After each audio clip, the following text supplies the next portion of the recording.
What's up, everybody? I want to tell you about Anchor.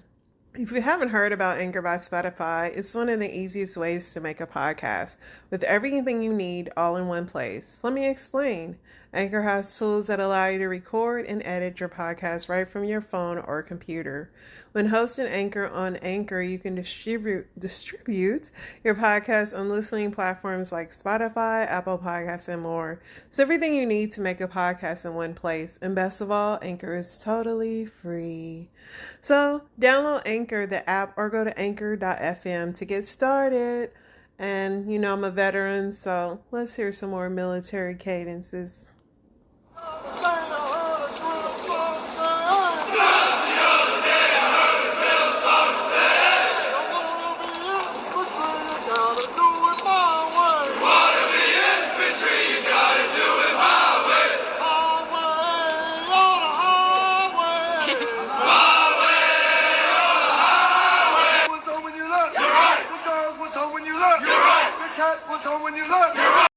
And what's up, family? It's another round of some hot topics and some juicy, messy TikTok stories. Blah, blah, blah, blah, blah. And first, let's get to the World Series 2022.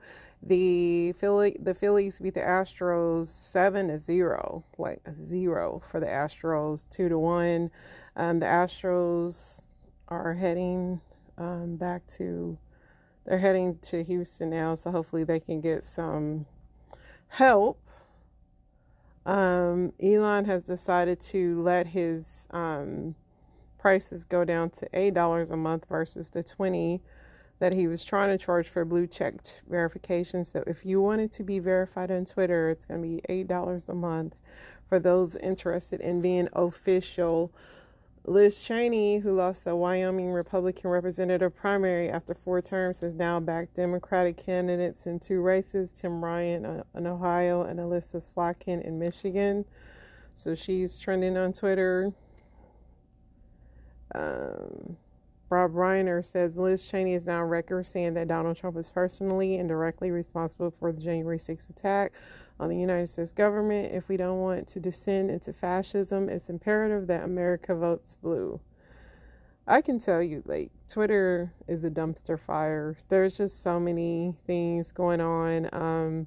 Basketball tonight, Kyrie Irving, he's been in heat for having promoted a video about anti-Semitism. According to his team, he only scored 4 points tonight. According to Nets video, tonight is the first time in Kyrie Irving's career that he scored less than 5 points in a game with more than 24 minutes logged. Kyrie totaled 4 points on 2 of 12 shooting in 32 minutes of the game. Also, they got rid of their coach, Steve Nash, and they're going to bring in the Celtics coach, who got pretty much canned. But they were saying that they were ready to be done with, they wanted to mutually part ways. In other news, they do have Shaq and Charles Barkley speaking out about the video that Kyrie shared. So let's listen to these guys. It's a platform, whatever you call it. I knew I had to be responsible. All over social media. Do you ever put something out there, Shaq, that does not represent something that you feel? I was probably one of the first guys on Twitter. And when I realized the power it had, I knew I had to be very responsible. Followers, platform, whatever you call it, I knew I had to be responsible. All over social media. Do you ever put something out there, Shaq, that followers, platform, whatever you call it, I knew I had to be responsible. I try to make people happy. I try to make people smile. My formula has always been the same. 60% to make you laugh, 30% to inspire you, and 10% whatever I'm selling. You have to be aware of what you're doing. And you have to be aware that sometimes when you put stuff out, not everybody's going to like it. Some people are conscious, some people are not. I can tell he's not conscious. He doesn't really care what's going on. But us, I know that the game that we used to love and we promote, it brings people together.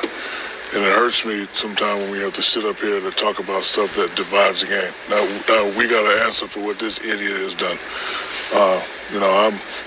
I stand for equality of all people. I've always been like that. Don't matter what religion, don't matter where you're from. I could say shalom, salam alaikum, ni hao, sebon, because that's how I was raised. So I don't really want to sit up here and answer questions for what he's done. You know, if you're looking at me, it's my job to make people happy. I can't speak for him and, answer for what he's doing. It's obviously by his answers and the way he answers, he doesn't really care. Chuck. So that's Charles Barkley and Chuck, and they pretty much were in unison on how they feel about Kyrie in the video he shared on his Twitter.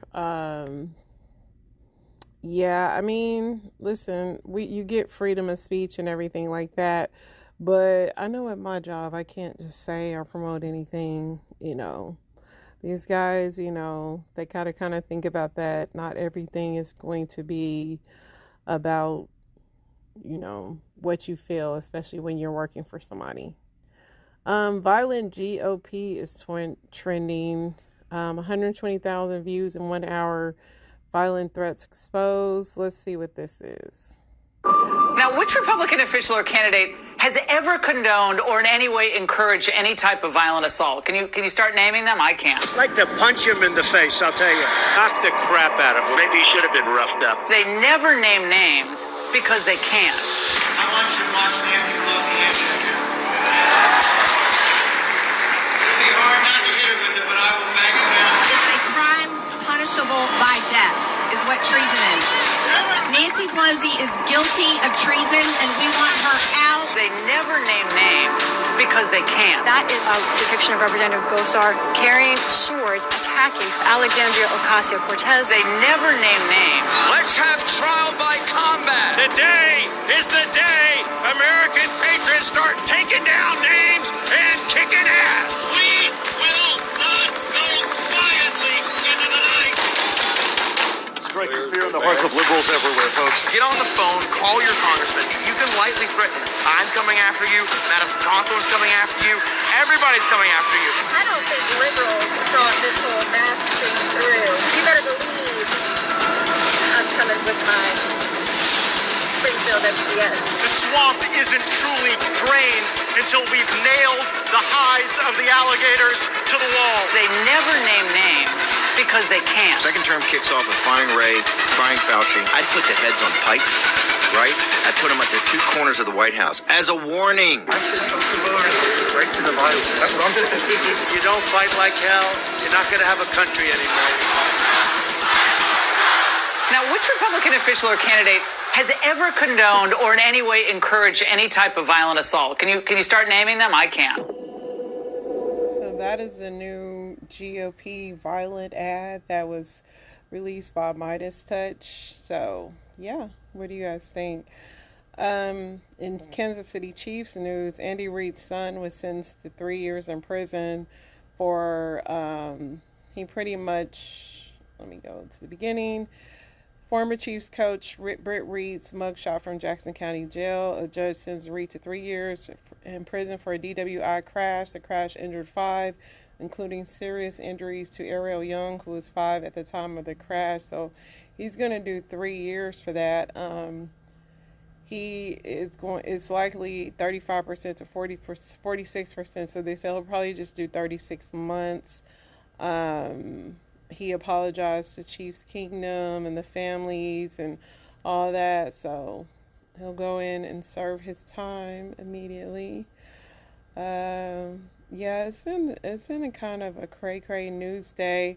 There's a popular rap group, Migos, and one of the members was shot. And in the past 4 years, this is the list of rappers that we lost. XXXTentacion, Juice WRLD, King Von, Mac Miller, Nipsey Hussle, Pop Smoke, Young Dolph, Drakeo, The Ruler, MO3, Snooty Wild, Jay, Davin, Youngin, Trouble, PNB Rock, and now Takeoff. So that's in the past 4 years that we have lost rappers to this violence. And I think for this one here that was so sad is because they just showed his dead body just laying out. I mean, the heart of people these days to film somebody just bleeding out for clicks and likes is just horrible. Because you're not even thinking about the family or anything, and it's just a wild place. They were literally having an argument over basketball. There's footage from the dice game. The argument started between Quavo, who's the second group in the member in the group Migos, and he was in Quavo and the rest of the gang. Takeoff, who got murdered, wasn't a part of the fight. It looks like he may have just taken a stray bullet because there was like 57 shots fired. It's just wild. These young boys are just dying over this. A lot of people are blaming Jay Prince, who is down there in Houston, because that's one of the people you're supposed Now, which Republican official... check in with for that. Let's play a video of that on them speaking on this here. Let's go here. What's up, Ashley? Hey, Storm. I just want to say something really quick, and I'm gonna try not to give out my identity. We were all there when all this happened. I just left from HPD. First of all, in order to be around Jazz Prince, you have to be searched. None of us had guns, but Jazz people had guns. Okay, all of this was over a dice game. This shit started in 5th Ward around 9:30, 10 last night. So this had nothing to do with no damn dice game, with no money situation or anything like that. And the only reason why I'm not going to great details because I live in Houston and the Prince family know me. But all of this shit that they're saying about, oh, well, this was a sacrifice. No, this was an argument between two camps.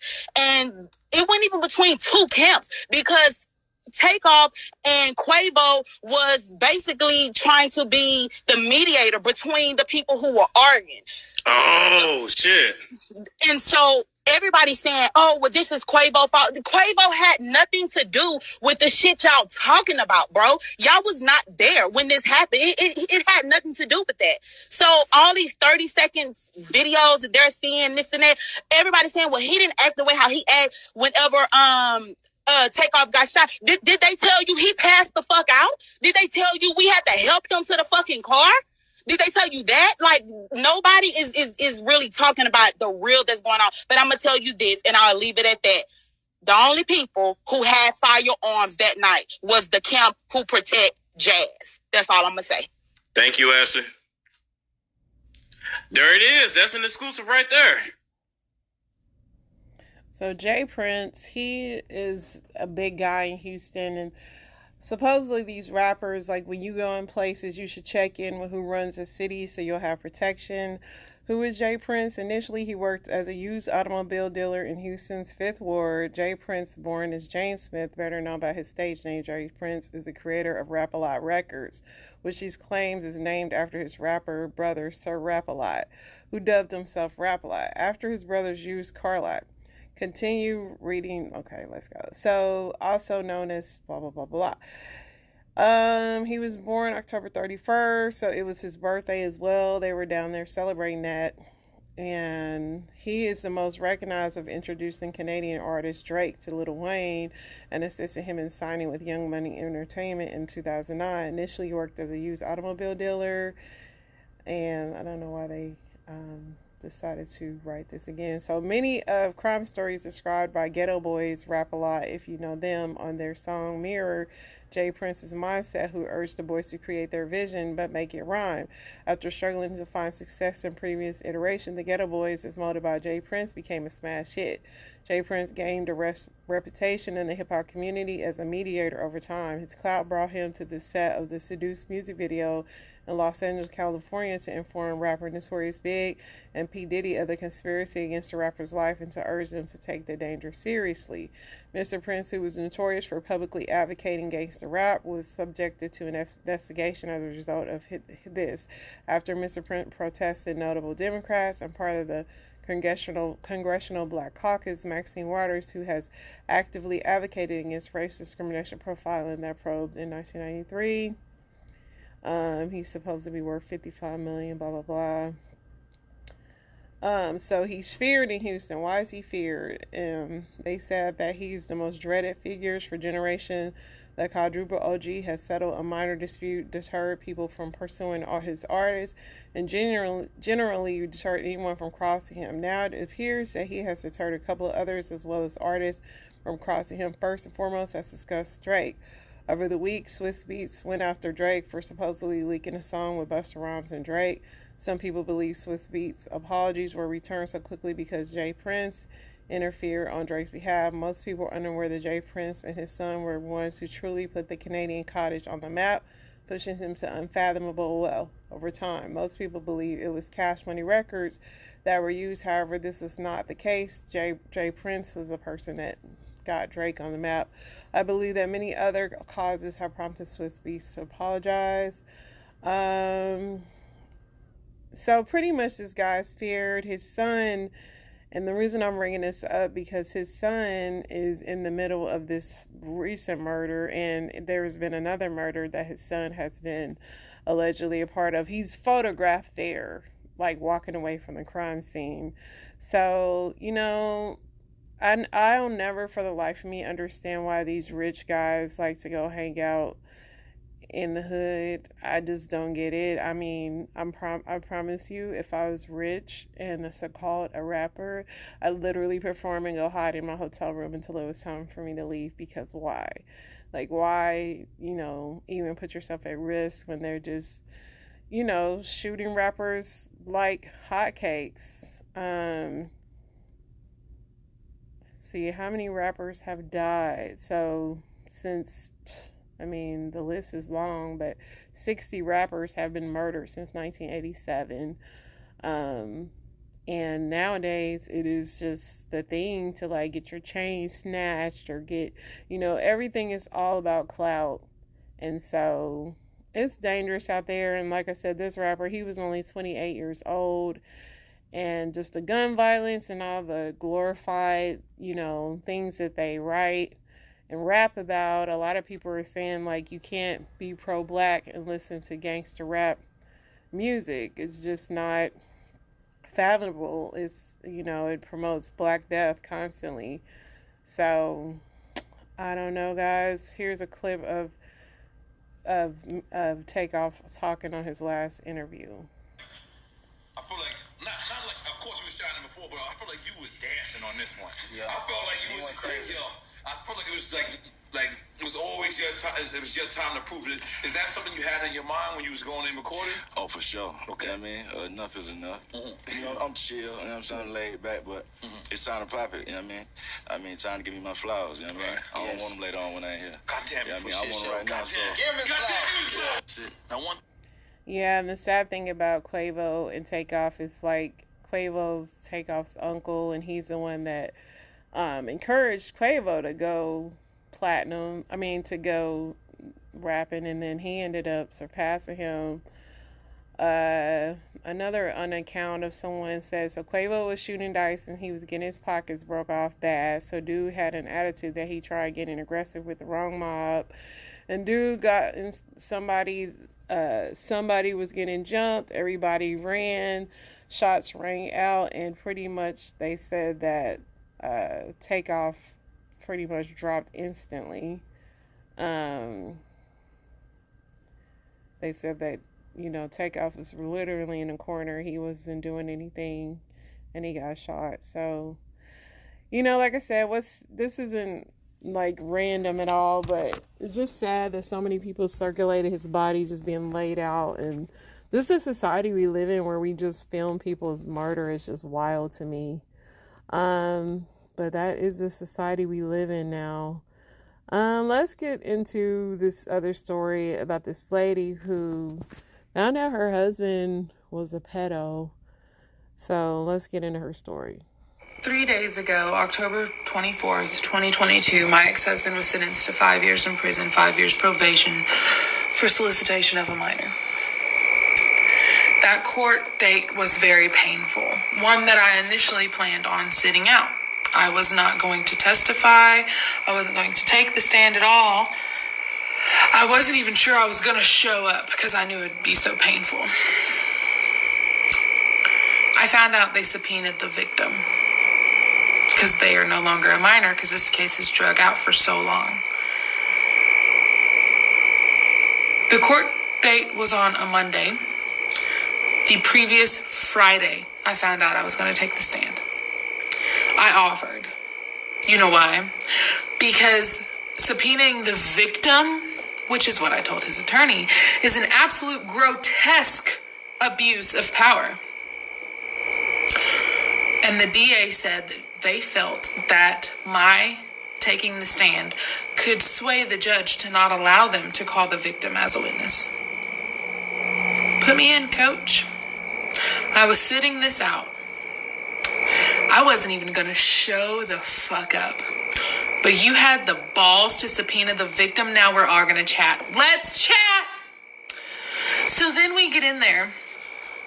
And the whole angle that his attorney is trying to play is that he was trapped in such a terrible marriage. And that's why he did what he did to a minor. I watched as his mama got up there and said that I completely changed him. I watched as his dad tried saying the same shit. But you know, when my ex-husband got up there, he didn't say that. You know why? Because he and I know. He and I know that at month 4 of marriage, our marriage started collapsing, crumbling. He and I know that I did everything in my power to fight for it. I got myself in therapy. I turned myself inside out. I begged him to go to couples therapy. He wouldn't go. I left him, and then he said he'd go to couples therapy. He and I know that he started cheating with men on month 4 of marriage, and that's why he was in a toxic marriage, because of him. He and I know that the dad bod that he got, because his dad's like, he got with her and got fat, basically. He and I know that the reason he got a dad bod is because he'd be like, baby, I want to go to the gym. I'd be like, okay, bye, deuces, do your thing. You know, don't let me interrupt your fine time. He'd be gone 3 hours to the gym. And that's when he was having threesomes with dudes. And so that's why his whole family, including his attorney, tried painting the picture he was trapped in a toxic marriage, but he got up there and he didn't say that. He said I was in a bad spot in my marriage. And he was. A bad spot that he created. But let's go to part 2. So the defense attorney, had tried painting the picture that he was trapped in a toxic marriage. And I appreciated that when he gave his own final closing argument, my ex-husband, when he stood up there in front of the judge, he said, I was in a bad spot in my marriage. I wasn't right mentally. I did appreciate that he never put anything on me, and that he said, you know, I trust my ex-wife with my kids. She is a good mother. She is a good mom. And I appreciated that. Which, to give his mother credit, she did say, you know, I loved Kayla. She is a good mom. Which is so funny to me, because what makes me such a good mom is that I put myself aside and put them first in everything, even when it crushes me, even when it consumes me. Their father going to prison is never something I was just like, yeah. No. I have cried every day.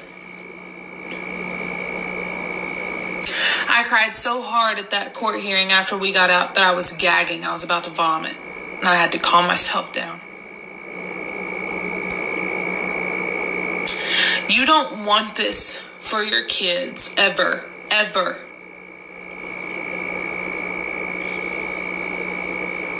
No matter how much I dislike him, I don't have hatred for him. I can't look at my kids in the face and be like, Mommy loves you, and hate their father.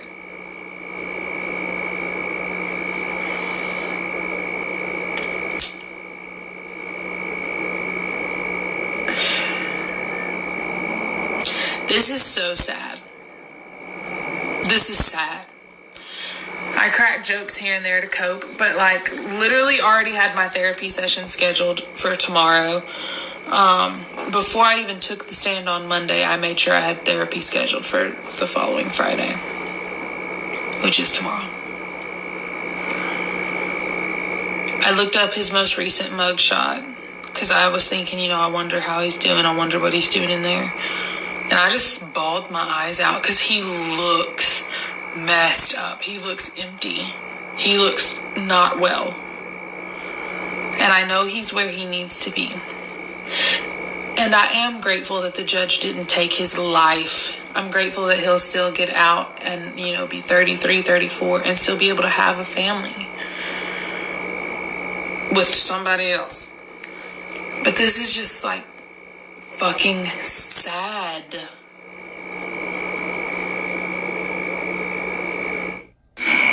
When my ex-husband and I were dating, he was about 23, 24. We were standing in a Palmer home, which is kind of like a Goodwill, but everything is like significantly reduced. He had just gotten himself a new apartment. We were looking at this oversized like chair, but wasn't a love seat, but you know what I'm talking about. And it was $35. And I was like, dude, this would go perfectly in your apartment, because his apartment was a shoebox. He just needed, something big enough for him. He called his mom and asked her if he could buy it. With the money he had earned, he works. He's 23, 24 at this time, in school, working 2 jobs. He was just working for USDA and bouncing at the time. And she said, no, son, I don't think that'd be a good idea. So he didn't buy it. At 23, 24 years old. It was right around there. I can't remember which one. But I remember the day, and I was like, why aren't you getting it? And he's like, Mama said it wouldn't be a good idea, so I'm just not going to get it. And I was like, you just called your mom to ask? And I was like, wait, is your mom paying for the apartment? And he's like, no. And I was like, why did you call your mom to ask if you could buy a $35 oversized chair? Bitch, you've been filing taxes for a few times now. What do you mean you called your mom? And that was when I realized that he was still on the tip. So from start to finish, if you don't know how I got here, there is a video tagged or pinned at the top of my profile, and it says, I made this for you. I'm wearing a green shirt in it, but that just kind of explains like 2021 really quickly. But that video is very joking. I deal with pain and humor a lot. And this isn't one of those things I feel I can do it with. I feel like I have to, I can't deflect with a joke, that's my go-to.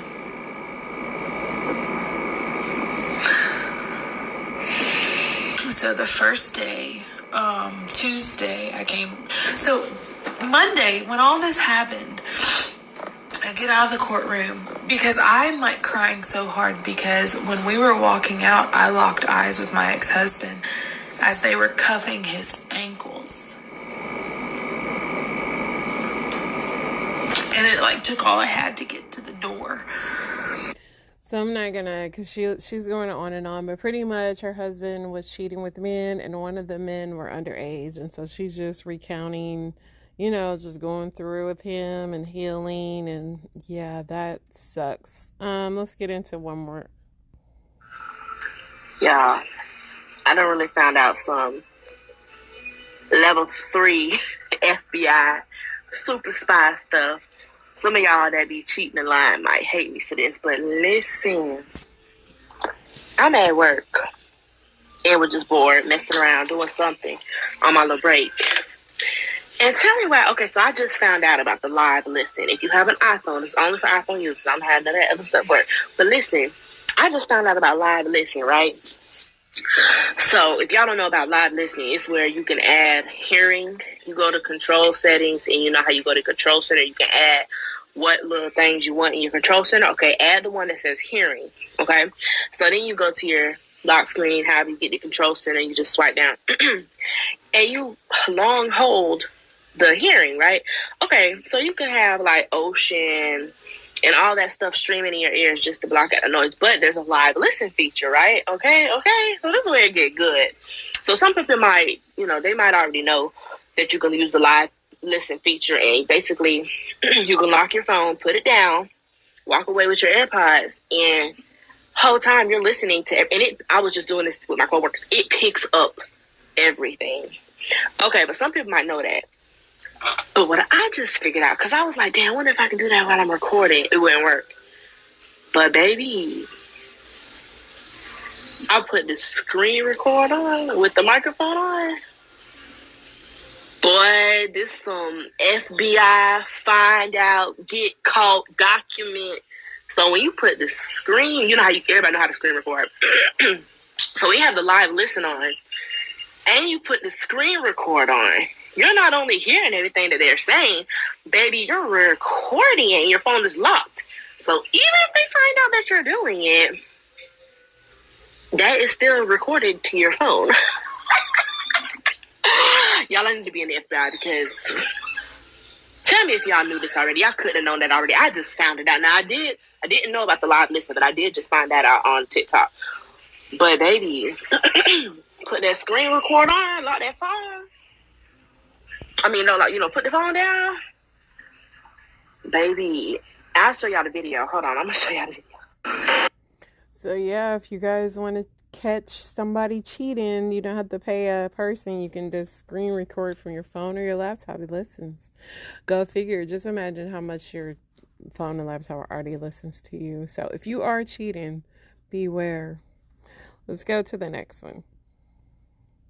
So one of my kinks is, right, I like to watch, basically, boom. So I like to watch. So it was me, a friend of mine, and his girlfriend. I wanted to watch. He was like, if you want to, it's all right, me. So they started it, right? And I'm watching it, and I realized, bro, I don't know what the fuck he doing. His girlfriend was faking the whole time. I'm like, bro, do you need help? Like, do you need some tips and pointers, bro? Because if you having fun, by all means, do what you got to do, my guy. But she's not having fun. I can see this from, So that is funny. So he's one of those people.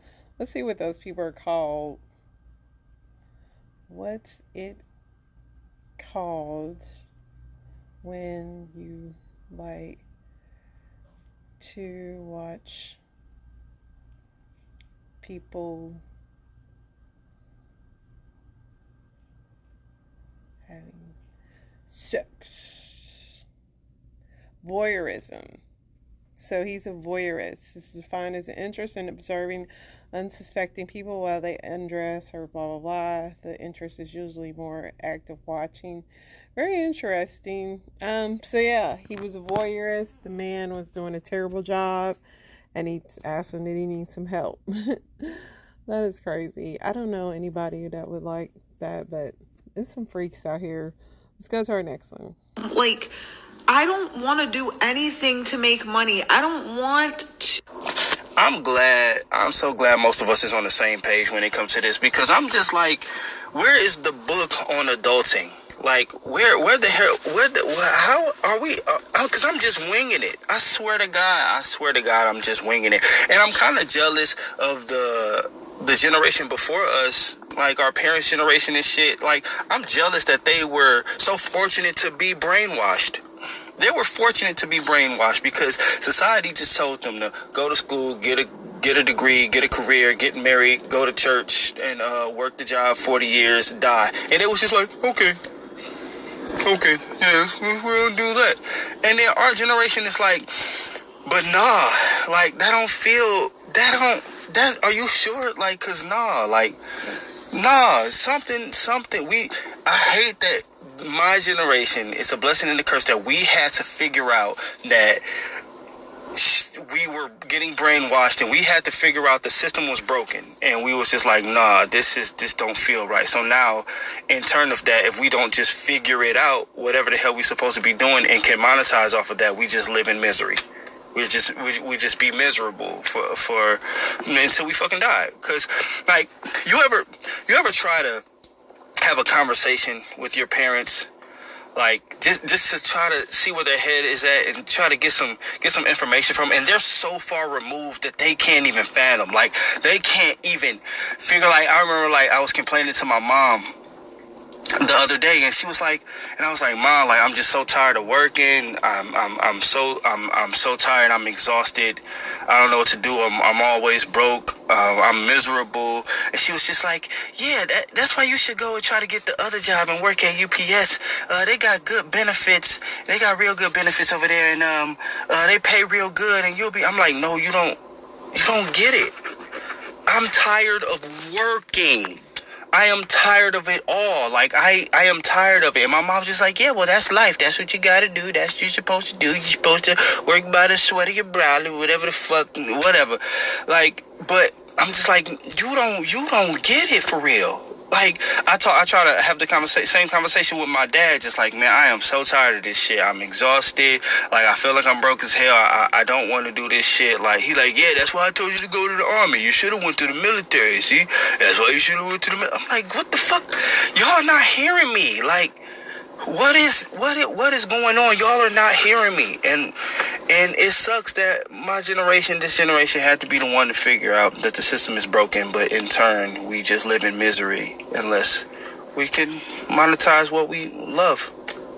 You gotta love this new generation. I do like how he said that the generation is brainwashed. I mean, he's right on all aspects, but he doesn't understand that his parents' hard work got all of them in this position that they don't feel like they need to work. My son is included. He works, but he hates it. But he doesn't realize we all hate working. But we have to pay our bills. I mean, complaining about it, professing your feelings about it, that's great, but you're just another cog, man. You're just gonna be just as brainwashed, you know. I love how all these young woke kids think that they have it all figured out. But no, we are aware of the game we play with this. But yeah, man, it's mad out here. It's maddening. I love how though the youth of today think they have it all figured out. So while I was playing those, supposedly the sleuth detectives on Twitter think they have solved the murder of Takeoff. Let's see what they saying.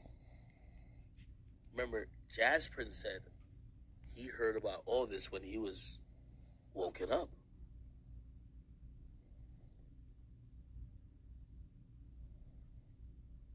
He heard about all this when he was woken up.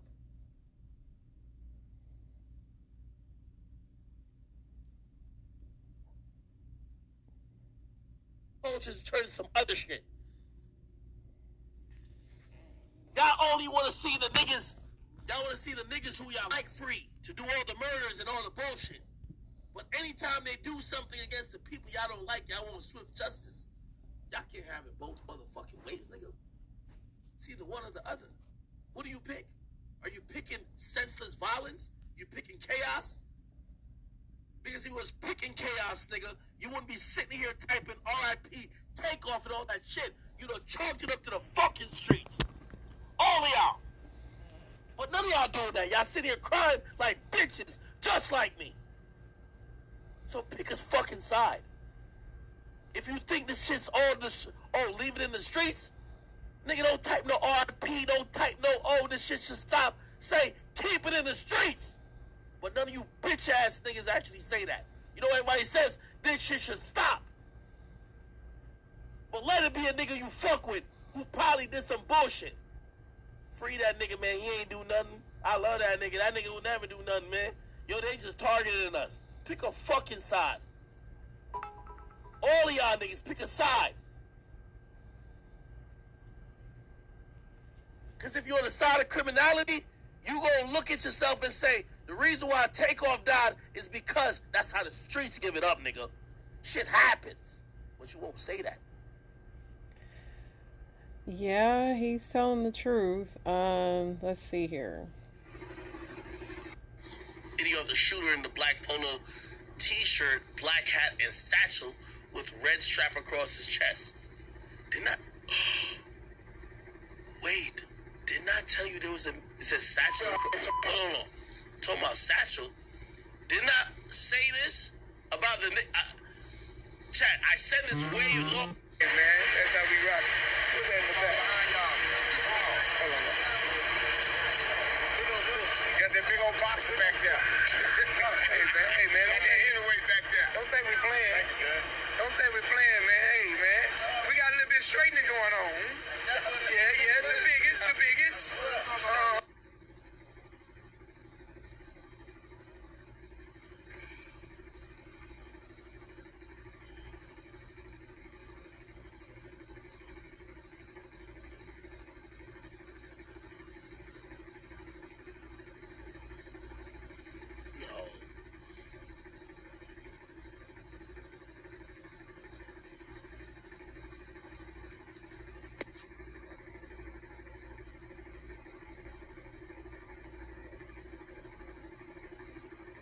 So the silence is because the guy that's allegedly killed him is riding in the car with them in their video. And if you wanted to see this or even care, it's all over Twitter, but the guy that allegedly killed Takeoff is riding in the car with one of the rappers earlier in the day.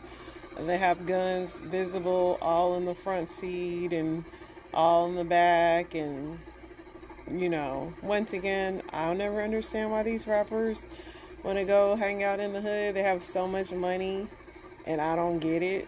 I know they're young, but it's just like, money does not make you invincible, man. It really doesn't. No.